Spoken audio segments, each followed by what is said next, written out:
The space around planet Kepler 442b was quiet. Too quiet for Captain Lee Tae-min's liking. He stood on the bridge of the UES Indomitable, watching the dark planet below through the main screen. His ship was small compared to the massive warships that usually fought in space battles. The Indomitable was just a frigate, built to carry people and supplies, not to fight wars. "Captain, we're getting strange readings from the research station," said Commander Park So-jin from her seat at the navigation controls. Her voice was calm, but Tae-min could hear worry in it. They had come here to pick up the last human scientists from the station before the enemy arrived.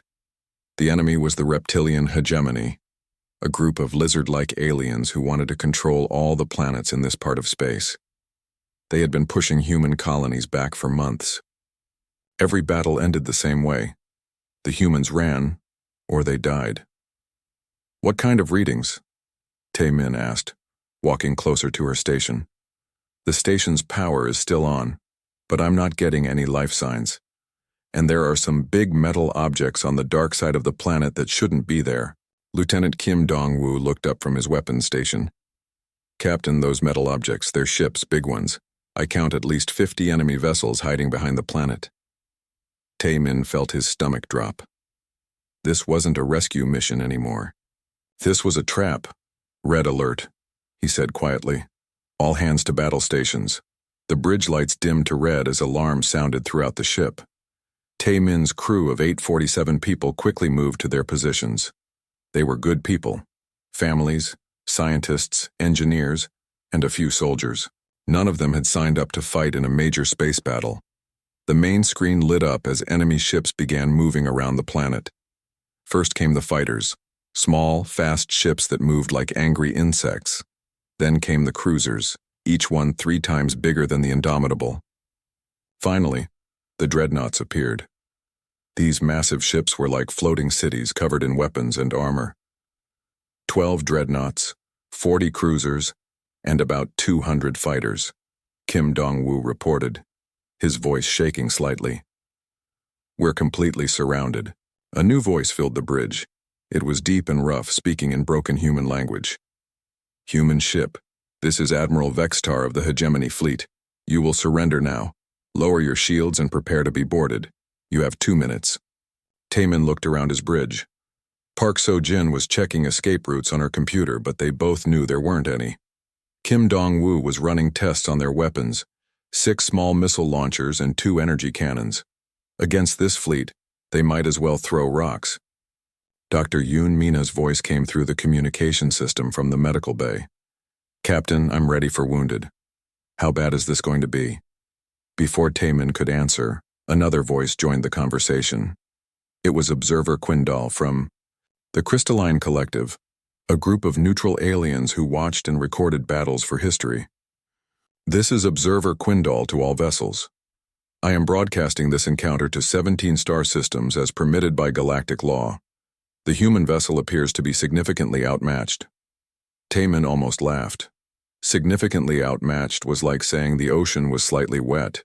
1 minute remaining," Admiral Vextar's voice boomed again. "Surrender or be destroyed." Tae-min looked at his crew. These people had families back on Earth and the colonies. They had dreams and plans for the future. But he also knew what happened to humans who surrendered to the hegemony. He had seen the slave camps, the work planets where humans died mining metals for their alien masters. "All hands, this is the captain," he said into the ship's communication system. "I'm not going to lie to you. We're in a very bad situation. The enemy wants us to surrender, and if we do, we'll spend the rest of our lives as slaves. If we fight, we'll probably die in the next few minutes." He paused, looking out at the enemy fleet surrounding them. "But I'm going to give you all a choice. We can surrender and hope they treat us well, or we can fight and die as free people. I'm calling for a vote. All department heads report your section's decision." The responses came quickly. Engineering, "We fight." Medical, "We fight." Security, "We fight." Navigation, "We fight." Every single section of the ship chose to fight. "Time is up, human," Admiral Vextar announced. "You will surrender now or face destruction." Tae-min sat down in his captain's chair and pressed the communication button. "Admiral Vextar, This is Captain Lee Taemin of the Terran Colonial Fleet. My crew and I have discussed your offer. He paused, watching the massive enemy ships moving closer. Our answer is no. The silence that followed lasted only a few seconds, but it felt like hours. Then Admiral Vextar's angry voice filled the space. Destroy them, kill every human. Across the galaxy, beings from dozens of different species watched through Observer Quindal's broadcast. They expected to see the small human ship explode in seconds. The hegemony was known for quick, overwhelming attacks. No single ship had ever lasted more than a few minutes against a full fleet. But something strange happened. Instead of trying to run or making a desperate attack, the Indomitable began to move in a way that made no sense. It dove toward the nearest dreadnought, flying so close that the big ship couldn't use its main weapons without risking damage to itself. "So, Jin, what are you doing?" Taemin asked as his ship shook from enemy fire. "Something my grandfather taught me," she replied, her hands dancing over the controls. "When you're fighting someone bigger than you, get close enough that they can't swing properly." The first enemy missiles flew past them, missing because the Indomitable was too close to the ship that fired them. Kim Dong-woo fired their small weapons at the dreadnought's weapon systems, causing small explosions across its surface. "Direct hits on enemy weapon systems," he reported. "Not much damage, but we're making them angry." More enemy ships moved to attack, but the space around the first dreadnought was now full of weapons fire from multiple ships. Several shots that were meant for the Indomitable hit other hegemony vessels instead. Observer Quindal's report reached alien military commanders across the galaxy. The human vessel is using unconventional tactics. They appear to be using the enemy fleet's size against itself. Admiral Vextar watched in growing anger as his perfect trap became confused. His ships were getting in each other's way, and the small human vessel was somehow still alive after 10 minutes of combat. "This is impossible," he growled. "It's just one small ship." But on the bridge of the Indomitable, Captain Lee Taemin was beginning to smile. They weren't dead yet, and every second they survived was another second to prove that humans didn't give up easily. The real battle was just beginning. The first hour of battle changed everything the galaxy thought it knew about space combat. Commander Park So-jin moved the Indomitable through the enemy fleet like it was dancing. She spun the ship around the big dreadnoughts, using them as shields against the smaller cruisers. When enemy missiles came at them, she flew toward other enemy ships, making the missiles choose between hitting the Indomitable or hitting their own allies. "How is she doing that?" Admiral Vextar demanded from his command ship. His tactical computers kept saying the human ship should be dead, but it kept moving in ways that made no sense. Lieutenant Kim Dong-woo had turned their small weapons into something much more dangerous. Instead of firing single shots, he was overloading the systems to fire rapid bursts. The weapons were getting very hot and making alarming noises, but they were doing real damage now. "Dong-woo, those readings are in the red zone," Dr. Yoon Mina said through the communication system. "If you keep this up, the weapons will explode. Then we better make sure we hit something important before they do," he replied, targeting another enemy cruiser's engines. The enemy ships were having trouble working together. They were used to fighting organized battles against other organized fleets. They weren't used to one crazy ship flying through their formation like an angry wasp. Their own weapons fire was hitting their own ships almost as often as it was shooting at the Indomitable. Observer Quindal was recording everything and sending reports to military schools across the galaxy. "The human ship is demonstrating tactics that violate every known rule of space combat. They are flying directly at larger vessels instead of maintaining safe distances. They are using enemy weapons fire as cover. Most remarkably, they appear to be treating this as if it were atmospheric flight rather than space combat." What the observer didn't understand was that humans had been fighting in 3 dimensions for much longer than most alien species. Human pilots had learned to fight in the air above their planet long before they reached space. So-jin had trained as an atmospheric fighter pilot before joining the space fleet. She was flying the Indomitable like it was a fighter plane, not like a spaceship. The difference was important. Most alien species had gone straight from ground warfare to space combat. They thought of space battles like sea battles on their planets. Big ships lined up to shoot at each other. But humans had learned to fight in the air first, where you could attack from above, below, and all sides at once. Enemy cruiser breaking off, reported Kim Dong-woo as another hegemony ship pulled back with smoke pouring from its engines. That makes 5 damaged and 2 destroyed. Admiral Vextar couldn't believe what he was seeing. 2 of his dreadnoughts were seriously damaged. 5 cruisers were either destroyed or limping away, and at least 30 fighters had been destroyed. All by one small human ship that should have been dead an hour ago. "Send in Group 7, he ordered. "Surround them from all sides. No more fancy flying when there's nowhere to fly to." But when Group 7 moved in to surround the Indomitable, So-Jin did something that made the alien military observers gasp. She flew straight up, or what passed for up in space, moving at full speed toward empty space above the enemy formation. "Where is she going?" Vextar demanded. "There's nothing up there." That was exactly the point. While the enemy ships were all positioned around where the Indomitable had been, So-Jin had moved to where they weren't looking.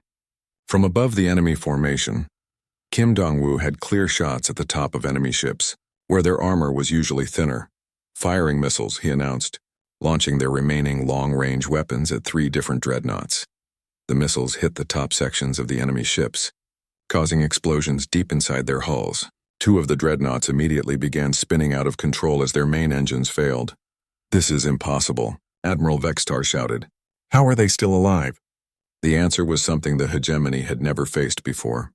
Most species fought wars using logic and careful planning. They calculated the best tactics, the safest approaches, and the most efficient use of their weapons. When things went wrong, they followed backup plans that had been worked out in advance. Humans were different. "Captain." Taemin wasn't following any plan except stay alive and hurt the enemy. So-Jin wasn't using any standard tactics. She was making up new ones every few minutes based on what was happening right now. Kim Dong-woo wasn't just firing weapons. He was rebuilding them while the battle was going on, making them work in ways they weren't designed for. "Captain," Dr. Yoon Mi-na called from the medical bay. "I've got 15 wounded so far, but nothing we can't handle. How much longer can we keep this up?" Taemin looked at the damage reports on his screen. Their shields were at 30%. The engines were running hot. The weapons were firing way beyond safe limits, but they were still fighting, and the enemy was getting more and more frustrated. "As long as it takes, Doctor. As long as it takes," Sergeant Choi Hyun-ki reported from the security station. "Captain, I've got an idea. The next time we get close to an enemy ship, my Marines and I could board it. Take the fight to them directly." Most alien species didn't do boarding actions during space battles. It was too dangerous and too unpredictable. But humans had been fighting hand-to-hand for thousands of years before they ever reached space. "Stand by, Sergeant. We might need to try that." The battle was now in its second hour and reports were spreading across the galaxy. The small human ship was still alive and still fighting. Military commanders from dozens of species were studying the recordings, trying to understand how this was possible. On the bridge of the Indomitable, the crew was running on adrenaline and determination. They were tired, scared, and outgunned. But they were also doing something no one thought was possible. They were winning. "Enemy formation is breaking apart," So-Jin reported. "They're not working together anymore. Each ship is trying to get us by itself." That was exactly what the humans wanted. When the enemy ships were working together, the Indomitable was badly outnumbered. But when each enemy captain was trying to be the hero who killed the human ship, they got in each other's way and made mistakes. Kim Dong-woo targeted another cruiser that had moved away from the main group. His overloaded weapons fired a stream of energy that cut through the enemy ship's side armor. The cruiser exploded in a bright flash. "That's 8 confirmed kills," he reported with satisfaction. Admiral Vextar was now facing something he had never experienced before. Fear, not fear of dying, but fear of losing to an enemy that was supposed to be weak and helpless. His perfect trap had become a disaster, and one small human ship was making his entire fleet look foolish. "All ships, concentrate fire on Sector 7, he ordered, trying to regain control of the battle. But by the time his ships turned to fire on Sector 7, the Indomitable was already somewhere else, and their weapons fire hit empty space. The galaxy was learning something new about humans that day. They didn't just fight to win. They fought like their lives depended on it because they did. And that made all the difference. 6 hours into the battle, the Indomitable looked like it had been through hell. Smoke filled many of the corridors. Half the lights on the bridge were flickering or dead. Dr. Yoon Mina was performing surgery on wounded crew members while the ship shook from enemy weapons fire. But something had changed in the way Captain Lee Taemin was fighting this battle. For the first few hours, he had been trying to keep his ship alive and his crew safe. He was fighting defensively, running from the enemy and only shooting when he had good opportunities. Now, as he looked at the list of his dead crew members, something darker took over. "So, Jin," he said quietly to his navigation officer, "stop running. It's time we took this fight to them." Commander Park So-jin looked at her captain with concern. "Sir, we've been doing well by staying mobile and avoiding their main weapons. If we go on full attack, we're going to take heavy damage." "I don't care anymore," Taemin replied, his voice cold and steady. "These things killed my family on Proxima Centauri. They murdered innocent people who never hurt anyone. I'm done playing defense." The change in tactics was immediate and terrifying. Instead of dodging around the enemy ships, the Indomitable began hunting them. So-jin flew straight at enemy cruisers, forcing them to choose between firing at the human ship or getting out of the way. Most chose to get out of the way. Lieutenant Kim Dong-woo had completely rebuilt their weapon systems during the battle. The small missile launchers were now firing 3 times faster than they were designed for. The energy cannons were operating at power levels that should have melted them hours ago. But somehow they kept working. "Target that Dreadnought's bridge," Taemin ordered, pointing at Admiral Vexitar's command ship. "Sir, that ship has heavy armor. Our weapons aren't big enough to—" "I don't want to hear about what we can't do," Taemin interrupted. "I want to hear explosions." Kim Dong-woo fired everything they had at the enemy command ship. The weapons fire wasn't strong enough to destroy it, but it was enough to crack the armor and cause fires inside the ship. More importantly, it sent a message to every ship in the enemy fleet. The humans weren't just defending themselves anymore. They were coming to kill. Sergeant Choi Hyun-ki got his chance for boarding action when a damaged enemy cruiser drifted too close to the Indomitable. With 20 Marines in spacesuits, he used small rockets to fly from one ship to the other and cut through the enemy hull with plasma torches. What happened next shocked every alien observer watching the battle. Most species surrendered when their ships were boarded. It was considered the civilized thing to do. Once the enemy was inside your ship, the battle was over. The reptilian hegemony soldiers didn't surrender. But they weren't prepared for what human Marines could do in close combat. Choi Hyun-ki and his men fought through the enemy ship room by room. When they ran out of bullets, they used knives. When they ran out of knives, they used tools they found on the ship. When they ran out of tools, they used their hands and their feet. The alien soldiers were bigger and stronger than humans, but they had never faced an enemy that simply refused to stop fighting. Even when wounded, the human Marines kept attacking. Even when outnumbered, they found ways to win. "This is impossible," reported the enemy captain of the boarded ship. "These humans fight like they're insane. We've killed 3 of them, but they've killed 15 of us and they're still coming." Observer Quindal was sending reports across the galaxy that were causing panic in military academies everywhere. The human boarding party appears to be operating under extreme psychological stress that increases rather than decreases their combat effectiveness. This contradicts all known studies of battle psychology. What the aliens didn't understand was that humans had evolved as persistence hunters. When their ancestors had hunted large animals on their home planet, they didn't kill them quickly. They chased them for hours or days until the prey was exhausted, and then they killed them. This ability to keep fighting when tired, wounded, and outnumbered was built into human biology. Dr. Yoon Mina was seeing this firsthand in her medical bay. "Captain, I'm seeing something very strange. The wounded crew members are showing elevated levels of adrenaline and endorphins that should be impossible to maintain for this long. Their bodies are producing natural painkillers and stimulants. Is that why I feel like I could fight for days?" Taemin asked. "Exactly. Your body thinks you're in a life-or-death survival situation, so it's giving you everything it has." Meanwhile, on the enemy command ship, Admiral Vexitar was experiencing something he had never felt before: doubt. His fleet had started with enough ships to conquer an entire star system. Now, after 6 hours of fighting one small human vessel, he had lost more than half his ships. "Sir, Captain Morthek is requesting permission to retreat with his squadron," reported his communications officer. "He says his crews are showing signs of combat stress." Combat stress was something that happened to soldiers after long battles or traumatic experiences. It wasn't supposed to happen to hegemony warriors after a few hours of space combat. But watching their ships get destroyed by an enemy that should have been helpless was affecting their minds in ways they didn't understand. "No retreat," Vextar roared. "We destroy that human ship or we die trying." But his words sounded less confident than they had 6 hours ago. The human ship was still fighting. His crews were getting scared, and reports of the battle were being broadcast across the galaxy.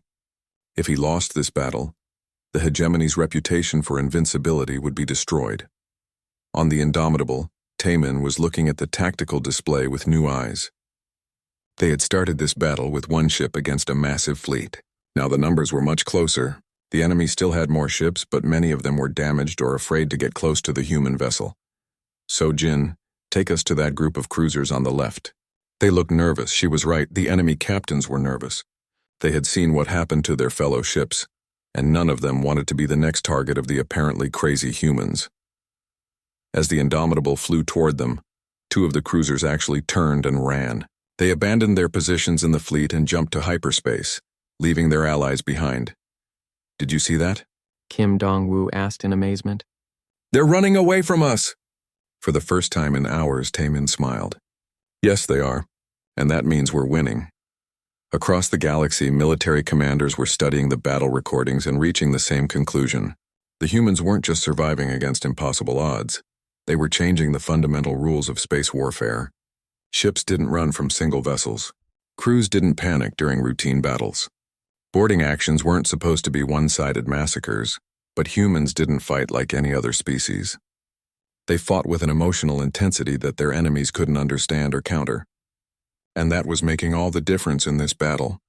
12 hours into the battle, something incredible was happening across human space, on every colony, in every space station. Humans were gathering around communication screens to watch the impossible fight taking place in the Kepler 442 system. Captain Lee. Taemin had no idea that his desperate battle had become the most watched event in human history. Children who should have been sleeping were staying up to watch the indomitable dance between enemy ships.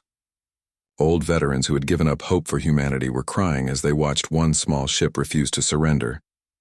The alien species watching were just as amazed, but for different reasons. Observer Quindal had sent detailed analysis reports to military academies across 17 different star systems, and the conclusions were disturbing to alien military minds.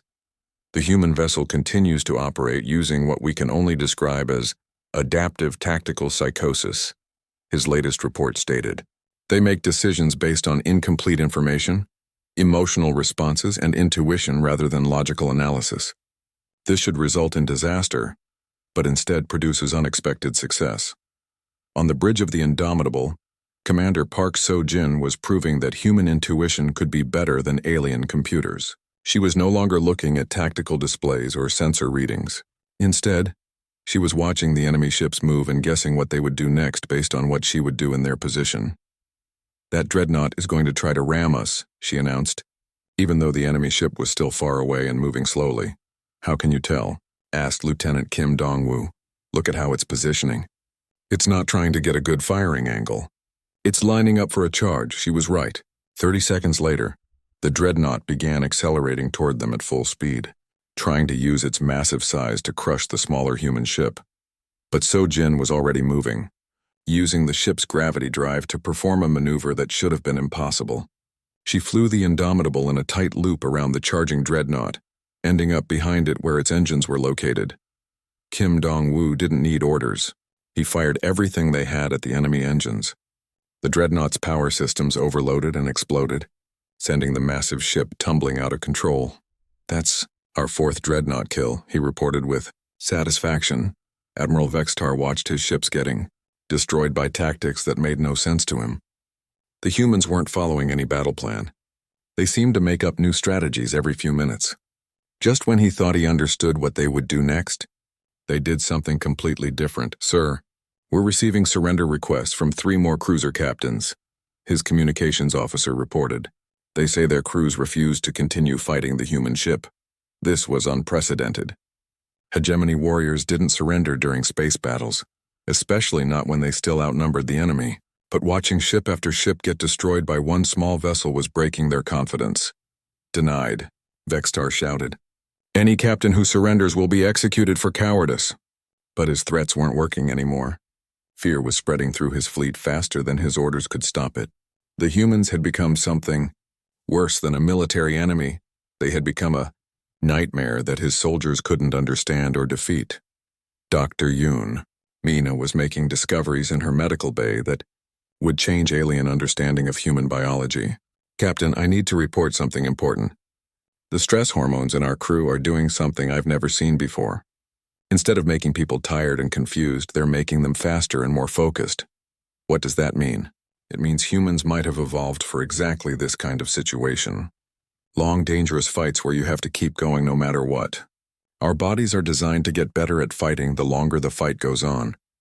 This was information that observer Quindal immediately added to his reports. Several alien species were now requesting detailed biological data on humans, trying to understand how one species could be so effective in prolonged combat. Sergeant Choi Hyun-ki had successfully captured 2 enemy cruisers with his boarding teams.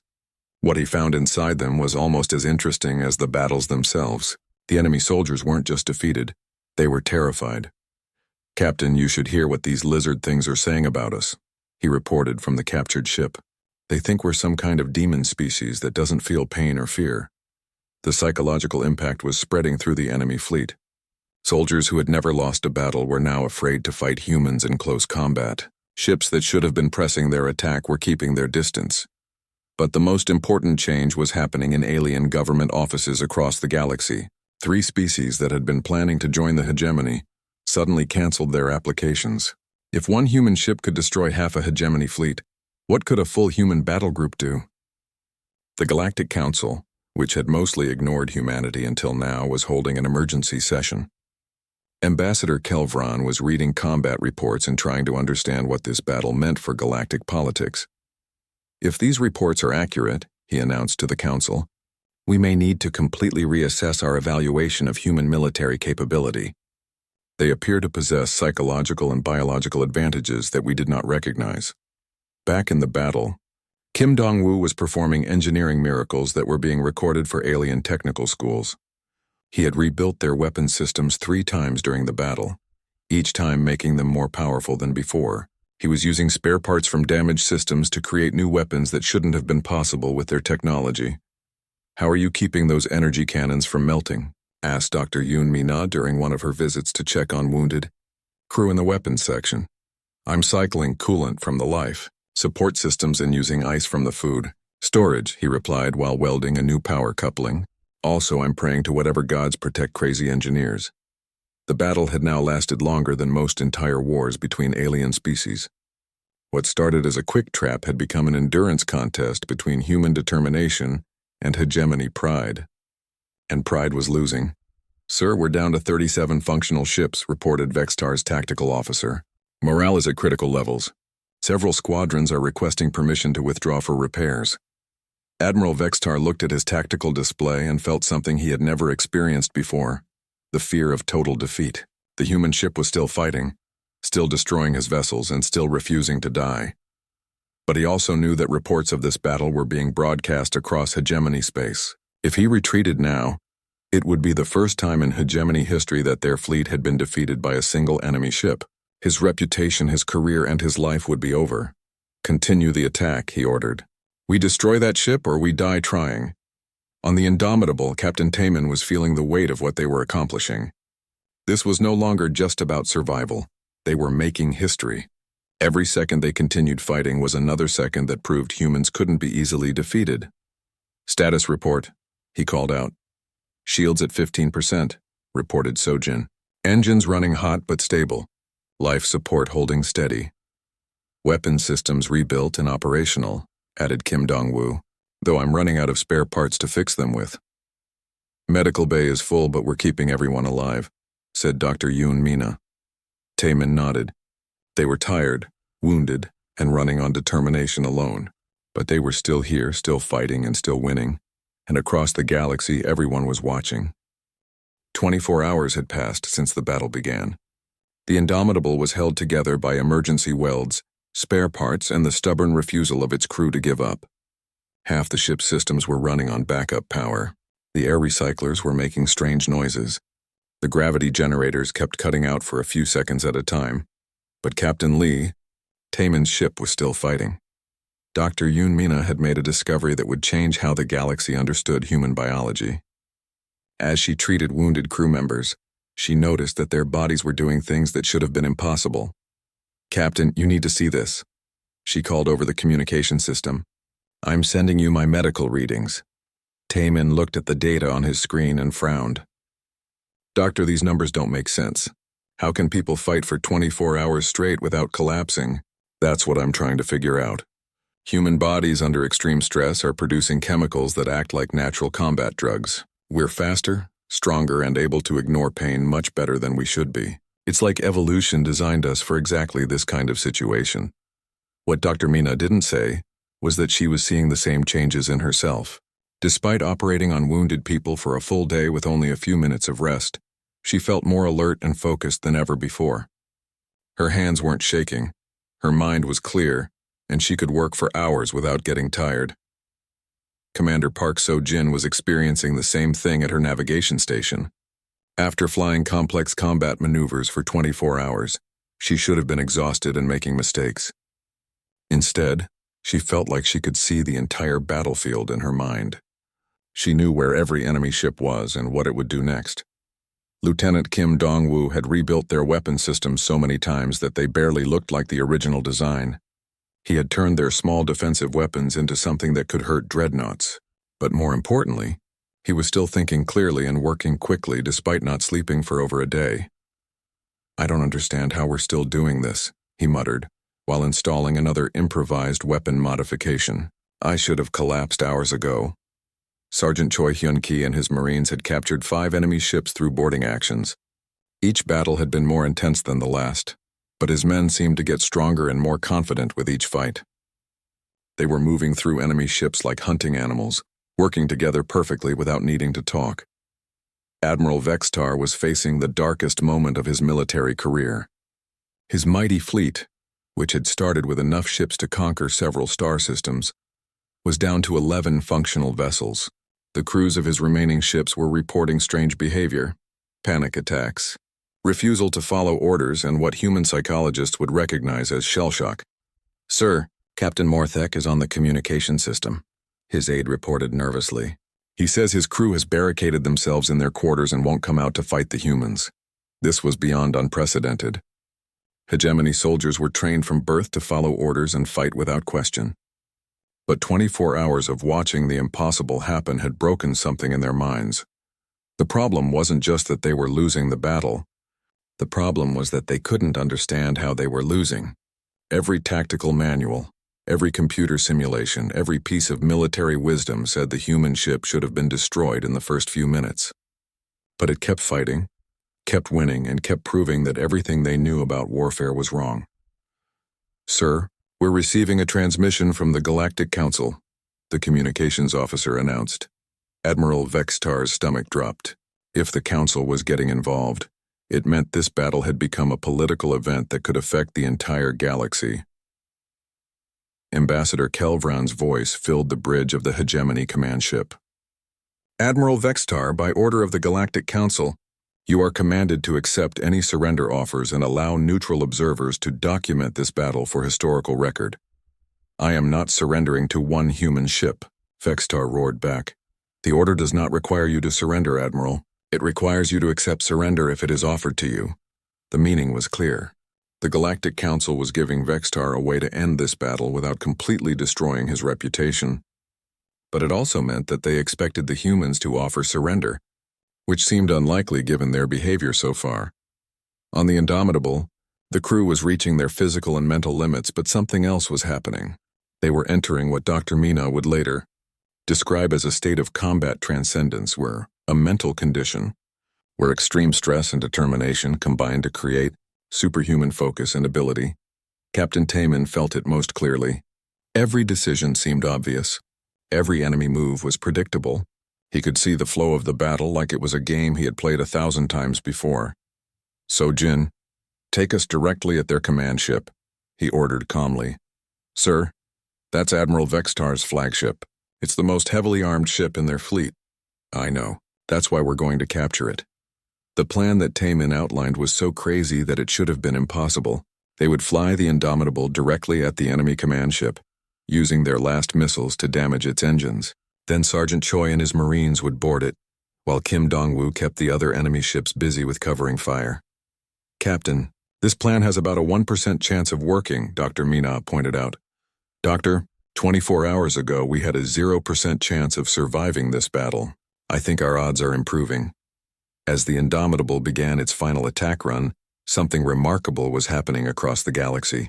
Humans who had been hiding in neutral space or living as refugees on alien worlds were standing up and announcing their species proudly for the first time in years. If one human ship could fight the entire hegemony fleet, then humanity wasn't the weak species everyone thought they were. 3 alien governments that had been considering alliance offers from the hegemony suddenly canceled those discussions. Military academies across 17 species were demanding copies of the battle recordings to study human tactical methods. And most importantly, the Galactic Council was preparing to offer humanity full membership for the first time in their history. "Final approach to enemy command ship," So Jin announced as alarms sounded throughout the Indomitable. "All hands prepare for boarding action." Admiral Vextar watched the damaged human ship flying directly at him and felt a mixture of terror and admiration. These creatures were either completely insane or the bravest fighters he had ever encountered. Possibly both.